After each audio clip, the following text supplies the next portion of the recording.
চাচা, মনে আছে তো কোন মার্কায় ভোট দিবেন? শোনো জলিল মিয়া, যে যোগ্য প্রার্থী আমি তারই ভোট দেবো, বুঝলা? উনি কি আপনাকে ভোট দিতে মানা করতেছে? আর আপনি মার্কা সহ ক্যাব গেঞ্জি পরে আসছেন কেন? জানেন না এটা করা যাবে না? শোনেন, নির্বাচনের দিন ভোট কেন্দ্রের 400 গজের মাঝে কোনো ধরনের নির্বাচনী প্রচারণা, মিছিল, ভোট প্রার্থনা কিংবা ভোট না দেওয়ার জন্য প্ররোচিত করা যাবে না। অন্যথায় আইনশৃঙ্খলা বাহিনী শাস্তিমূলক ব্যবস্থা গ্রহণ করতে পারে।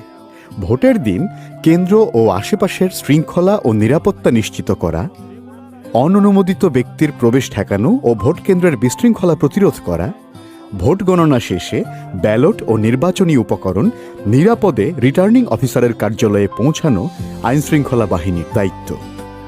আইনশৃঙ্খলা বাহিনীকে সহায়তা করুন, ভোট দিয়ে গণতান্ত্রিক দেশ গড়ুন।